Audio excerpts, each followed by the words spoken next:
안녕하세요. 제 소개를 뭐라고 해야 할지 모르겠네요. 저는 누군가의 아내, 누군가의 엄마로 지내온 60대의 평범한 여성입니다. 변변한 직업이나 소개할 만한 특이사항이 없어 그저 가족들 뒷바라지로 희생하며 살아온 대한민국의 평범한 주부이겠네요. 그런 제 나이도 벌써 60이 넘었고 이 나이에 딱히 낙이 뭐가 있겠어요. 그저 자식들 사는 것, 손주 재롱이나 보는 게 그나마 낙이라면 낙이겠죠? 젊은 시절에 그저 남편과 자식들 잘 되기만을 바라며 뒷바라지하던 저였는데 어느새 자식들도 다 자라 내 품을 떠나고 이제는 뭘 해야 할지 모르겠네요. 몇 년 전까지도 제게는 숙제 같은 마지막 바람이 하나 있었습니다. 바로 제 막내 아들의 혼사였죠. 자식도 엄마들이라면 누구나 다 자식 앞날이 걱정되지 않겠어요. 아이가 어려서는 학업 뒷바라지하고 졸업하고서는 취업 뒷바라지하고 또 다 커서는 결혼은 언제 하나 오매불망 자식 생각뿐이었습니다. 부모 마음이라는 게 참 그래요. 애가 다 큰 걸 알면서도 제 밥은 잘 챙겨 먹나 만나는 사람은 없나 이러나 저러나 마음이 쓰이기 마련입니다. 제게는 큰아들, 둘째 딸, 셋째 아들 이렇게 세 자녀가 있습니다. 그 중에서 셋째 아들은 언제나 마음의 짐이었죠. 막내라 그런지 이상하게 걔한테는 유독 신경이 많이 쓰이더라고요. 딸 때부터 약하게 태어나서 더 걱정스러웠던 것 같아요. 막내가 어려서 큰 수술을 받았거든요. 다행히 예후가 좋아서 수술도 일회성에 그쳤고 그 뒤로 건강히 회복을 잘했지만 당시에는 사망률도 높았던 수술이라 정말 아찔했던 기억입니다. 그렇게 아이를 한 번 잃을 뻔했던 기억 때문인지 저는 막내 아들 관련해서 일이 생기면 유독 예민해졌습니다. 사실 제가 막내를 유독 끼고 놀기는 했습니다. 어려서부터 몸이 약한 탓에 또래 애들에게 놀림당하고 괴롭힘도 자주 당했거든요. 또래보다 키도 작고 체구도 자그마하다 보니 남자아이들 사이에서는 그런 게 놀림당할 일인가 봐요. 어렸을 적 유치원에서 괴롭힘당하고 돌아오는 일이 여러 번이라 아이 때문에 유치원도 참 많이 옮겨 다녔습니다. 아무래도 자기 스스로 몸을 지키지 못하던 아이였으니 제가 항상 걱정이 많았죠. 아이에게 신경이 많이 쓰이던 저는 그래서 유치원이나 학교로 자주 찾아갔습니다. 선생님, 우리 지혁이가 적응은 잘하나요? 친구들과는 잘 지내는지 제가 걱정이 많아요. 애가 전에는 괴롭힘을 많이 당했거든요. 체구도 작아서 맞기도 하고요. 몸이 약하게 태어난 애라다 걱정스럽네요. 지혁이가 또래보다 작긴 한데 아무래도 유치원이랑 학교는 다르니까 이제는 적응을 잘할 거예요. 발표도 잘하고 책도 얼마나 잘 읽는데요. 너무 걱정하지 않으셔도 괜찮을 겁니다. 선생님이 그렇게 한 말씀이라도 해주시면 내심 마음이 놓이더라고요. 그래서 그런지 저는 이런저런 핑계로 학교를 참 많이 찾아갔습니다. 애들 셋을 키우느라 바쁜 와중에도 학교 육성에도 쫓아다니고 그랬었죠. 지혁이 걔도 어릴 때는 엄마가 학교에 자주 오는 게 좋다며 반이기더니 점점 나이가 먹으면서 제가 학교로 쫓아다니는 걸 극도로 꺼려하기 시작했습니다. 애를 키우다 보면 이래저래 신경 쓰일 수밖에 없잖아요. 저도 육성에 일을 하면서 선생님들을 자주 만나기도 하고 학교나 시설에 관심을 가질 수밖에 없죠. 그러다 보면 아이 담임 선생님들도 자주 만나 뵙고 아이에게 별일은 없는지 아이관에서 상담도 자주 하게 되죠. 물론 요즘은 분위기가 다르지만 그땐 그런 게 또 필요하기도 했습니다. 하지만 한창 사춘기로 예민한 아들에게는 그런 게 창피한 일이었나 봅니다. 다른 아줌마들처럼 치맛바람 펄럭이지 말라며 짜증을 내더라고요. 그래서 결국 저는 마주못해 학교 일을 그만두게 되었습니다. 솔직히 아들이 글을 싫어하지만 않았으면 졸업할 때까지 했을지도 모르죠. 그렇다고 우리가 애들을 편애하거나 학교에 불이익을 주려고 그랬던 것도 아닌데 말이에요. 뭐 아들 입장에서는 제가 너무 유별나다 여겼을지도 모르겠습니다. 사실 제가 생각해도 첫째 둘째에 비해 막내를 유달리 걱정하기는 했으니까요. 그래도 저는 제 덕분에 아이가 그만큼 할 수 있었다고 생각합니다. 막내라서 그런지 얘는 지형이랑 누나랑 다르게 뭘 스스로 하는 법이 없었어요. 밥도 꼭 챙겨줘야 먹었고 공부도 꼭 시켜야만 하기 시작했죠. 지형 누나 키울 때는 워낙 알아서 잘들 했어서 학업 관련으로 골치 아픈 적이 없었는데 막내 이놈은 꼭 잔소리를 시작해야만 몸을 움직였습니다. 그렇다고 왜 다른 형제들 못 따라가냐며 비교하거나 구박한 적은 없었어요. 오히려 큰애들한테 못해줬던 것도 막내한테는 다 해줬죠. 큰애들은 인강 듣고 학원만 보냈는데 형 누나보다 뒤처지던 막내는 제가 알바까지 다니면서 비싼 가위까지 시켰습니다. 솔직히 남편이랑 자식들 챙기고 수험생 아들 뒷바라지하면서 알바까지 다니는 게 그렇게 쉬운 일은 아니에요. 게다가 평생 집에만 있던 제가 밖에 나가서 무슨 일을 했겠습니까? 그래도 저는 아들, 녀석 잘 되길 바라는 마음으로 마트 캐슬 일을 하면서 열심히 용돈을 벌었습니다. 그리고 그 돈은 모두 우리 막내한테 들어갔죠. 어려서 몸이 약했으니 공부하는 체력이 도움되라고 비싼 한약도 지어 먹이고 제 딴에는 온갖 정성을 다했습니다. 그러다 보니 저도 모르게 막내한테 나름의 기대가 있었는지도 모르겠어요. 그래도 제 뒷바라지 덕분인지 우리 막내 아들은 남들 알아준다는 대학에 무사히 들어갈 수 있었습니다. 첫째, 둘째 때는 원래도 애들이 잘해줘서 그런지 그렇게까지 감격스럽지는 않았는데 이상하게 우리 막내 아들 합격 소식은 더 남다르게 느껴지더라고요. 그래도 이놈이 지 엄마 고생한 건 아는지 합격 소식 받고 고맙다는 말을 하더라고요. 엄마 솔직히 그동안 내가 짜증도 많이 내고 괜히 성질 부린 거 알아? 나 힘든 거 가지고 괜히 엄마한테 헛풀이했어. 엄마 덕분에 합격한 거 알아요. 나 입학도 하고 이제 우리도 고생 끝이야. 학생활도 열심히 해서 엄마한테 잘할게요. 저는 그 말 한마디에 모든 시름이 떨어지는 기분이었습니다. 그래요, 부모가 자식에게 바라는 게 뭐가 있겠나요? 그저 자식이 잘 되는 것만 보면 고생한 게 기억도 나지 않죠.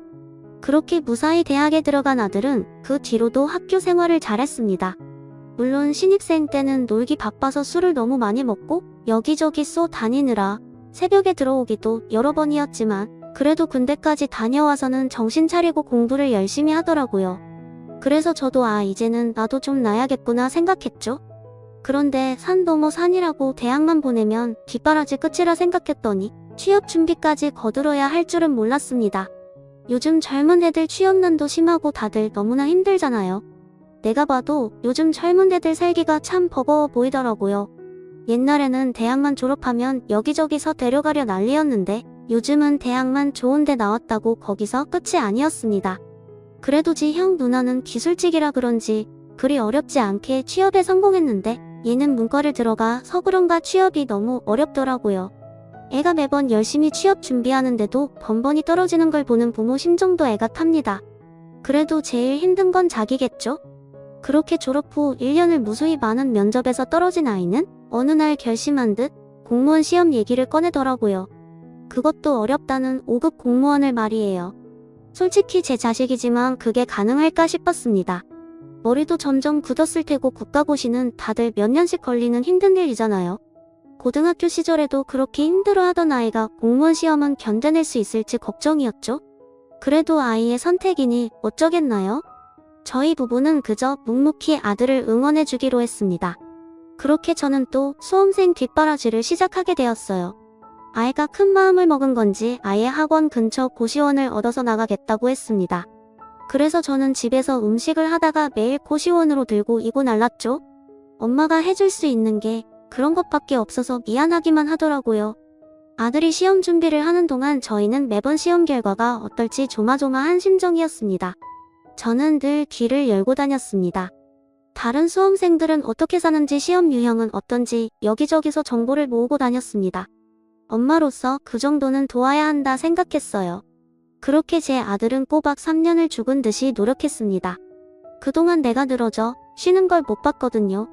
덕분에 아들은 3년 만에 원하던 결과를 얻을 수 있었죠. 남들은 아무리 못해도 몇 년은 걸린다던데 우리 아들이 3년 만에 합격을 해서 얼마나 감격스러웠는지 모릅니다.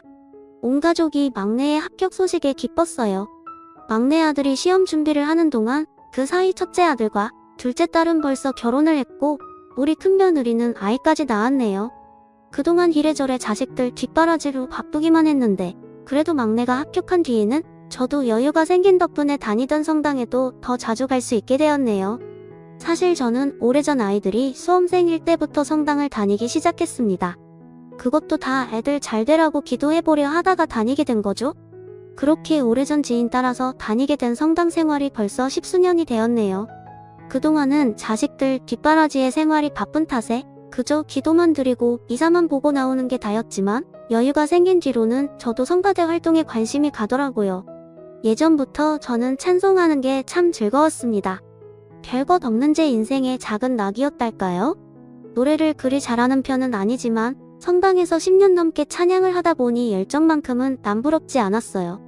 그러던 참에 감사하게도 성가대에 들어갈 기회가 생겼습니다. 저는 매주 연습에 빠지지 않으며 성가대 연습을 참 열심히 했습니다. 그렇게 성가대 연습을 하던 차에 그 자매님을 보게 되었죠. 그 자매님은 우리 막내 아들 또래의 아주 참한 아가씨였습니다. 저희 여신도 성가대 피아노 반주를 해주는 자매님이었어요. 그런데 이번에 반주하시는 자매님은 못 보던 분 같은데 누구셔? 청년부에 새로 들어온 자매님이시래. 얼마 전부터 우리 성당 나온다 그러더라고. 참하고 아주 착해 보이지? 어린이집 교사 일을 한다 그러더라. 얼굴도 예쁜데 마음도 예쁜지 바쁜 와중에 무료봉사도 하고 말이야.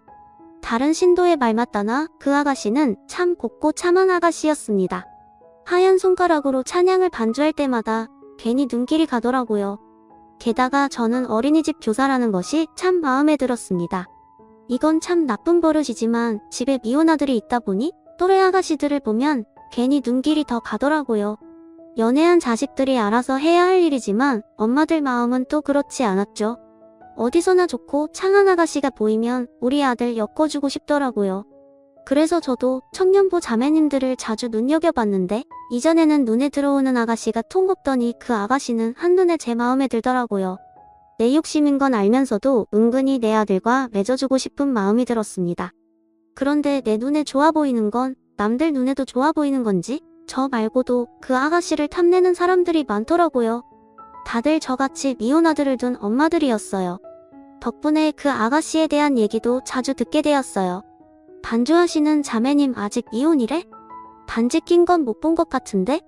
미혼도 미혼인데 원래 순녀님이 되고 싶었던 모양이더라. 뭐 사정이 있는지 지금은 그냥 교사하지만 그래서 그런가? 그 나이에 여태 연애 한 번 못했대? 요즘 저런 순수한 아가씨가 별로 없잖아? 다들 연애 몇 번씩은 했을 텐데 말이야. 요즘 세상에 여자가 연애한다고 흠은 아니지만 그래도 남자를 모른다니 내심도 마음에 들더라고요. 우리 아들도 여자를 잘 모르니 더 어울린다 생각했는지 모르겠네요. 아무튼 그러다 보니 여기저기서 그 아가씨한테 자기 아들 한번 만나보라며 말들이 많았던 모양입니다. 성가대 연습이 끝나기 무섭게 아줌마들이 다 거기로 쫓아가서 자기 아들 사진 보여주고 난리더라고요. 저도 거기서 가만히 있을 수 없었죠? 자매님 매번 반주하느라 고생이 많아요. 바쁠 텐데 시간 빼서 이러는 게 쉽지 않을 텐데 젊은 사람이 참 대단하네요. 이거 별거 아닌데 집에 가져가서 먹어요. 집에서 만들었는데 너무 많아서 그래. 아니에요. 저도 즐거워서 하는 건데요, 뭘. 이런 거 안 주셔도 괜찮은데 주신 건 감사히 잘 먹겠습니다. 아가씨는 피아노도 잘 치고 예쁜데다가 거기다 감사하는 마음까지 아주 괜찮은 아가씨였습니다. 그 뒤로도 저는 그 아가씨와 대화를 나누려 무척 애를 썼습니다. 그러면서 집에서는 막내 아들에게 결혼 안 하냐 노래를 불렀죠. 지혁아, 너 요즘 만나는 사람 있니? 아, 왜 또 결혼하라고 하게? 나 당분간 연애 생각 없어. 아직 정응하기도 바쁜데 무슨 연애야. 얘는 바빠도 다들 할 건 한다. 너도 곧 30이야. 언제 만나서 언제 결혼하려고 그래. 아, 몰라 그냥 좀 놔둬. 저는 혹시나 아들 녀석이 만나는 사람이라도 있을까 했더니 아니나 다를까 아들 놈은 연애할 생각이 없어 보였습니다. 저는 하루빨리 막내 아들을 결혼시키고 싶은 마음에 결국 제가 앞장서기로 했죠. 그 뒤로 몇 달 동안 공들여 반주하는 아가씨와 친해져 보니 이 아가씨가 생각보다 더 괜찮은 청년이더라고요. 학창시절에도 모범생으로 공부와 봉사밖에 모르며 바르게 자랐고 지금은 유아교육과 나와서 어린이집 교사를 한 지도 벌써 몇 년이랍니다. 제가 어려서부터 보육원에 봉사를 다니신 어머니 덕분인지 저는 어릴 적부터 아이들이 참 예뻤어요. 제가 외동이라서 더 그랬던 것도 같고요. 아이들을 동생처럼 생각하고 돌보며 많은 보람을 느꼈죠. 거기가 성당에서 운영하는 보육원이라 수녀님들을 많이 접했는데 천사 같으신 그분들을 보며 저도 수녀님이 되고 싶다 생각했어요. 하지만 제가 하기에는 너무 큰일이더라고요. 그래서 비슷한 일을 찾다 보니 결국 어린이집 교사가 되기로 했죠. 역시 그 아가씨는 부모님도 참 대단하신 분들이셨네요. 부모님 덕분에 어려서부터 봉사에 힘썼고 지금도 여전히 봉사를 다닌답니다. 게다가 그 아가씨는 자기를 천직처럼 생각하는 아가씨였습니다. 그 옛날이나 지금이나 아이들 돌보는 게 그렇게 즐겁고 행복하다 그러더라고요. 이런 아가씨라면 자식을 낳아서는 얼마나 예쁘게 잘 기를까 그런 궁금증이 생기더라고요. 저는 알면 알수록 그 아가씨가 며느리감으로 너무 탐이 났어요. 그 뒤로도 서로 이런저런 얘기를 나누다 결국 우리 아들 얘기까지 하게 되었죠. 5급 공무원이라는 말에 그 아가씨는 화색을 띠더군요. 우리 아들 잘 나온 사진을 보여주니 그것도 마음에 들어 하고요. 어때요? 괜찮죠? 얘가 그래도 날 닮아서 인물은 괜찮아. 내 아들이라 그래서가 아니라 진짜 괜찮은 앤데 얘가 여자를 몰라. 옛날에는 공부한다고 그러더니 지금은 또 일한다고 연애를 하네요. 내가 보기에는 자매님이랑 우리 아들이랑 괜찮을 것 같은데 우리 아들 한번 만나보는 거 어때요? 제 말에 아가씨는 난감해하면서도 그리 싫은 내색은 아니었습니다. 그걸 보니 더 적극적으로 해도 괜찮겠다 싶더라고요. 그래서 아들을 성당에 억지로 끌고 나왔죠. 엄마 선거대 하는 것 좀 보라는 핑계로 말이에요. 그렇게 제가 어렵게 자리를 만들어 두 사람을 만나게 했습니다. 둘이 만나고 별 느낌이 없으면 저도 깨끗이 접으려고 했습니다. 근데 이게 될 일이었는지 두 사람 다 서로 호감이 있는 모양이더라고요. 같이 차 마시러 가자 그래도 서로 마다하지 않더라고요. 그렇게 미사가 끝나고 저희 세 사람은 함께 차를 마셨습니다. 그 앞에서 저는 그 아가씨 칭찬을 많이 했어요. 여기는 우리 선주 자매님이야. 어린이집 교사 일을 하시는데 바쁜 중에도 틈틈이 우리 선거대 반주까지 하시잖니? 주말에는 또 여기저기 봉사 다니고 완전히 천사 같지 않으니? 별거 아닌 거려 뭐. 제가 할 수 있는 일을 하는 것뿐인데 이렇게 칭찬해 주시니 부끄럽네요. 아유 겸손하게까지 하고 내가 딸만 없으면 정말 내 딸 삼보시필 정도로 괜찮은 아가씨야. 슬쩍 분위기를 띄운 저는 갑자기 일이 생겼다는 핑계로 두 사람을 두고 자리를 일어섰습니다. 평소 같으면 같이 가자며 따라 일어서 나들 녀석이 웬일인지 나를 혼자 보내더라고요. 저는 옳다구나 싶어 얼른 일어나서 두 사람에게 자리를 비켜줬습니다. 그 뒤로 어찌 된 건지 자세히는 모르지만 웬일로 이 녀석이 엄마의 노력을 알아줬는지 어떤지 얼마 뒤 두 사람이 만나보기 시작했다고 하더라고요. 저한테는 경사도 정말 이런 경사가 없었죠? 그 뒤로 저는 기대에 부풀어 설렜습니다. 드디어 조만간 막내 아들까지 결혼시킬 수 있겠다 싶었죠. 남편은 이제 막 만나기 시작한 애들한테 괜히 기대하지 말라 그랬지만 저는 왠지 이 만남이 될 것 같더라고요. 솔직히 요즘 세상에 그만큼 참하고 순수한 아가씨가 또 어디 있겠어요. 저는 무척이나 그 아가씨가 마음에 들었습니다. 그렇게 1년 정도 두 사람은 예쁘게 잘 만났어요. 가끔은 선주를 집에 데려오기도 하고 잘 아는 사이니 저랑 셋이서 함께 시간을 보내기도 했죠. 선주를 며느리감으로 점찍은 저는 결혼하기도 전부터 그 아이를 제 며느리처럼 대했습니다. 가족 모임이 있을 때면 놀러오라고 부르기도 하고 그의 생일까지 챙길 정도였어요. 심지어는 제가 나중에 막내 며느리 들이면 주려고 챙겨놓은 친정엄마 유품까지 미리 내어줬습니다. 그건 제가 정말 아끼던 진주 목걸이였어요. 저희 친정엄마가 결혼하면서 예물로 받으신 건데 제가 결혼할 때 저한테 물려주셨죠? 제가 아끼던 다이아 반지는 우리 큰 며느리 줬었고 다이아보다 값어치는 덜하지만 제겐 더욱 값진 의미가 있는 그 진주 목걸이는 꼭 막내 며느리에게 주고 싶었습니다. 어차피 결혼할 사이라 생각하니 미리 주는 것도 나쁘지 않겠다 싶더라고요. 어차피 둘이 결혼할 거 아니니 미리 받는다 생각하고 잘 챙겨도 어머 정말 예뻐요. 어머니 제가 이런 거 받아도 될까요? 너무 감사해요. 내 마음을 알아준 선주는 제 선물에 눈물을 보일 만큼 고마워하더라고요. 착하고 여린 나라 그런지 이런 작은 것에도 저를 큰 감동을 받는구나 싶어 제가 더 고마울 따름이었습니다. 그 애는 제가 해주는 것만큼 저한테 잘하는 애였어요. 정신없이 바쁠 텐데도 매번 빈손으로 오는 법이 없었죠. 게다가 손재주는 얼마나 좋은지 가게에서 돈 주고 쉽게 사오는 것도 아니고 꼭 손수 정성껏 만든 특별한 것들로만 챙겨오곤 했습니다. 그러다 보니 제가 걔를 어떻게 안 기뻐할 수가 있겠습니까? 그렇게 두 사람이 벌써 1년이나 만났으니 저는 이제 서둘러 결혼했으면 싶었습니다. 근데 왠지 아들 녀석은 아직은 이른 것 같다며 자꾸 결혼 얘기를 피하더군요. 그렇다고 선주가 마음에 안 드는 건 아닌지 헤어질 생각은 없는데 말이에요. 그럼 왜 결혼을 안 한다는 거야? 어차피 할 거 하루 빨리 하는 게 좋지 안 그래? 아 지금은 일도 바쁘고 이제 겨우 1년 만났는데 무슨 결혼을 그렇게 빨리 해. 어차피 할 거면 천천히 해도 괜찮잖아. 엄마 뜻대로 선주랑 잘 만나고 있는데 그냥 좀 기다리면 안 돼? 왜 항상 일을 급하게 하려고 그래. 결혼은 알아서 할 테니까 그냥 기다려줘. 물론 지도 지 입장이 있겠지만 엄마인 저도 제 입장이 있죠. 기왕 지사 결혼할 걸 뭐하러 더 미루나 싶어 답답하기만 했습니다. 선주도 결혼 생각이 있는지 제 앞에서 언뜻언뜻 결혼 얘기를 하기도 했고 제 딴에는 이러다가 좋은 며느리가 없어질까 마음이 급했던 것도 있긴 했던 것 같아요. 그런데 당사자가 저리 늑장을 부리니 아쉬운 제가 더 노력할 수밖에요. 그렇게 저는 선주를 데리고 집을 보러 다니기 시작했습니다. 나중에 들어가 살 신혼집을 미리 보자면서 말이에요. 그러면서 은근슬쩍 결혼 얘기를 꺼냈죠. 선주야, 지혁이가 결혼 얘기 한 적 없니? 니들 벌써 1년이나 만났잖니. 둘이 나이들도 있는데 뭘 자꾸 미루는 건지. 내가 너무 급한 거니? 저는 어머니 마음 이해해요. 저희 어머니도 언제 결혼하냐 물으시는 거려? 저는 언제라도 상관없는데 아시다시피 지혁씨가 많이 바쁘잖아요. 저는 그저 기다리는 수밖에 없죠. 역시나 우리 아들이 문제였네요. 걔는 원래 한 번에 두 가지를 못하는 성격이에요. 게다가 누가 옆에서 등 떠밀지 않으면 세워라 내워라 태평한 성격이죠. 저는 선주에게 자꾸 결혼 얘기를 꺼내라 시켰습니다. 걔도 나랑 생각이 같은 건지 제 말대로 했던 모양이에요.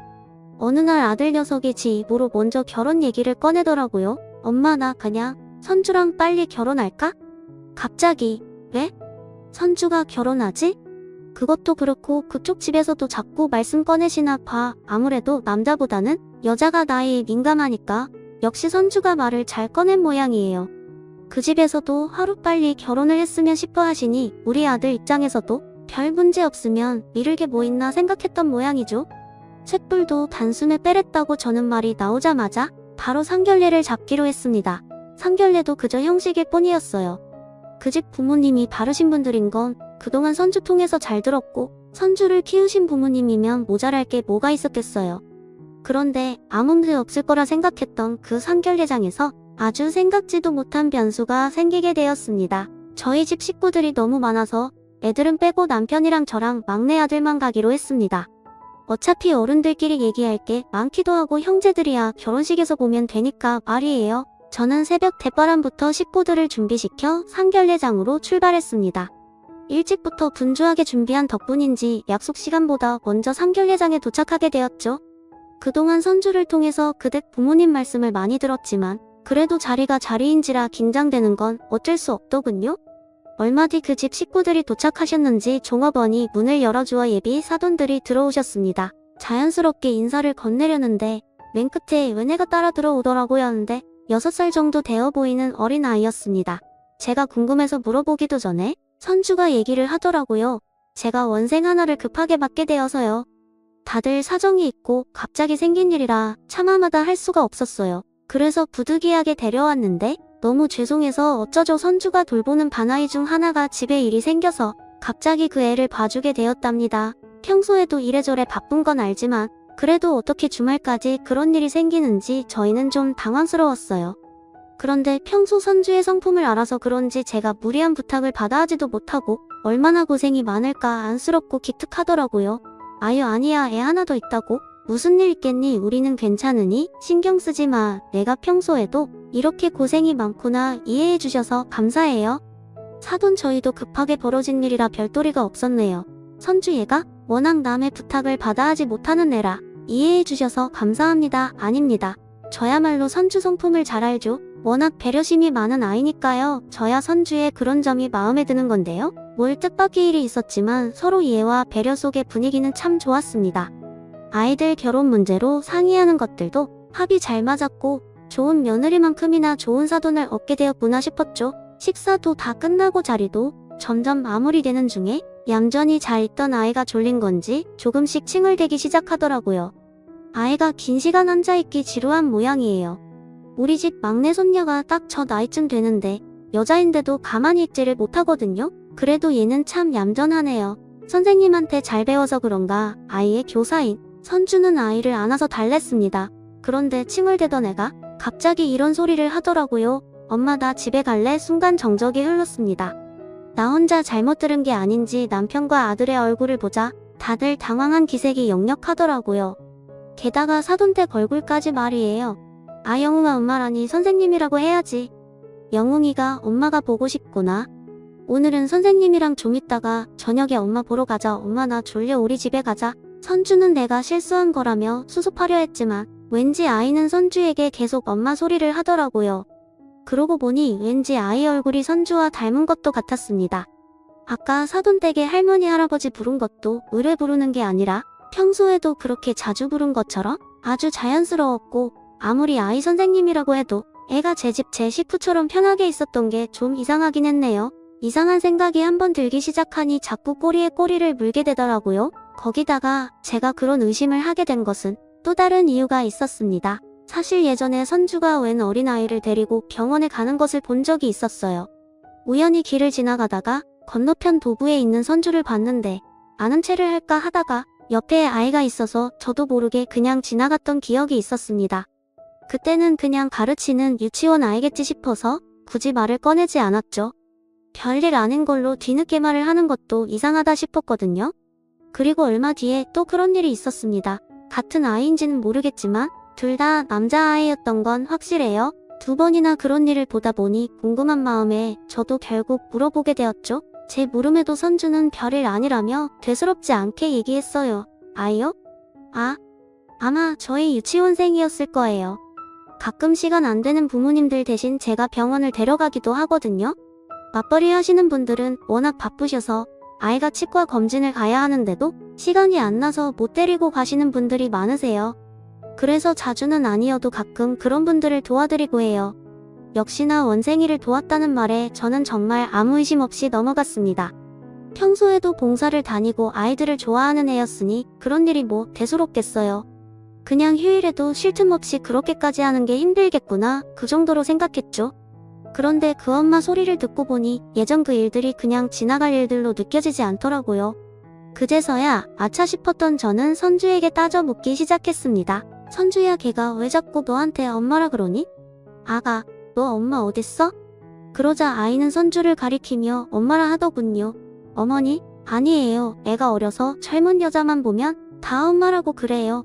아마 지혁씨한테는 아빠라고 그럴걸요? 영웅아, 아빠 어딨어? 아빠 없어. 영웅이 아빠 없어. 커봐라. 너한테만 엄마라 그러잖니? 애가 대여섯 살이면 그 정도는 다들 구분하는데 무슨 소리 하는 거니? 의아해하는 제 말에도 걔는 끝까지 변명을 하더라고요. 그 일이 예산일이 아니다 싶었던 저는 그대로 상견례장을 박차고 일어섰습니다. 사실 제 의심에 확신을 더한 건 예비 사돈댁 반응이었어요. 별것 아니라며? 그냥 우선 엉기리를 잔뜩 긴장해서는 제대로 말도 못하고 애 입만 막으려고 그러더군요. 그건 분명히 뭔가 있다는 얘기였죠. 결국 그날 상견례는 엉망으로 끝이 나고 우리 세 식구는 참담한 심경으로 집으로 돌아갔습니다. 누구 하나 나서서 말할 수가 없었어요. 저야 내가 엮어준 아이니 할 말이 없었고 당사자인 아들도 충격이 컸겠죠. 선주는 할 말이 많은지 계속 전화가 오고 당장 찾아와 해명을 하겠다 하더군요. 그 애는 가족관계 증명서까지 떼서 제 앞에 들이밀었어요. 어머니, 무슨 오해하시는지 알아요. 영웅이가 제 애가 아닐까 생각하시는 거잖아요. 그런데 정말 오해세요. 애가 어려서 아무 말이나 하는 거예요. 이거 보세요. 저 가족관계에 아무도 없어요. 저는 너무 적극적으로 변명하는 것도 의심스러웠습니다. 이제 와서 그 애의 말을 고지고대로 믿을 수 없었다. 저는 결국 뒷조사를 해보기로 했습니다. 그런데 그 결과 정말 충격적인 사실들이 밝혀졌어요. 알고 보니 선주 걔는 제가 알던 그 순수한 아가씨가 아니었습니다. 걔네는 이미 이혼한 전적이 있는 이혼녀였어요. 상견례 때 데려온 아이도 친아들이 맞았던 모양입니다. 여기까지만 해도 너무 충격적인데 더 큰 충격은 따로 있었습니다. 심지어 그 이혼의 이유가 외도 때문이었답니다. 여자 쪽에서 바람이 나서 상관난 아이를 임신해서 이혼하고 그 아이를 여태 혼자 키우는 모양이더라고요. 호적은 어떻게 한 건지, 가족관계 증명서에 왜 아무 기록이 남지 않았는지는 모르죠. 요즘 같은 세상에 그런 서류 한 장 만드는 게 무슨 어려운 일이겠어요. 이럴 줄 알았으면 처음부터 제대로 알아보는 건데 사람 말을 고지고대로 믿은 게 일이 큰 실수였을 줄은 몰랐습니다. 걔는 처음부터 우리를 철저히 속인 거였어요. 그동안 내가 봐왔던 사람은 누구였을지 저는 정말 큰 충격에 빠졌습니다.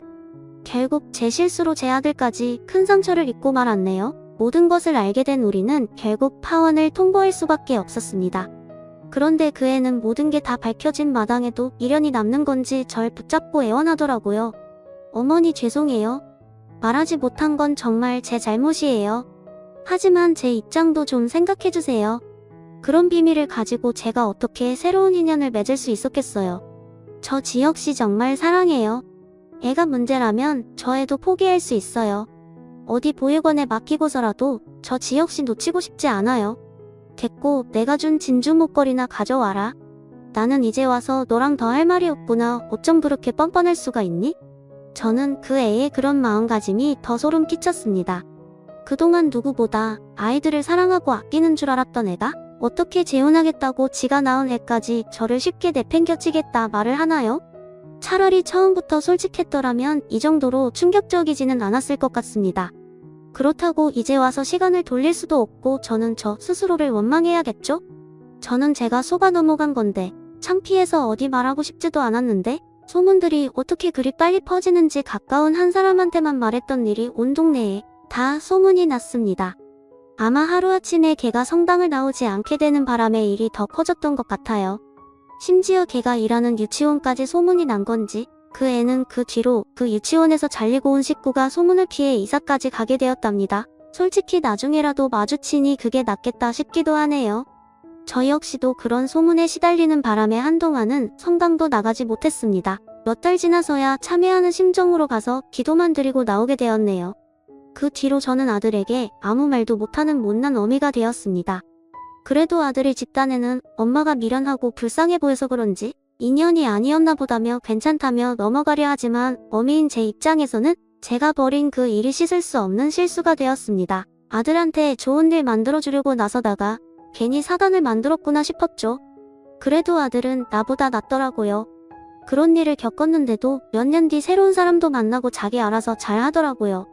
그러다가 얼마 뒤 결혼하겠다고 여자친구를 소개했는데 솔직히 학벌이나 직업은 우리 아들보다 좀 빠지는 편이었어요.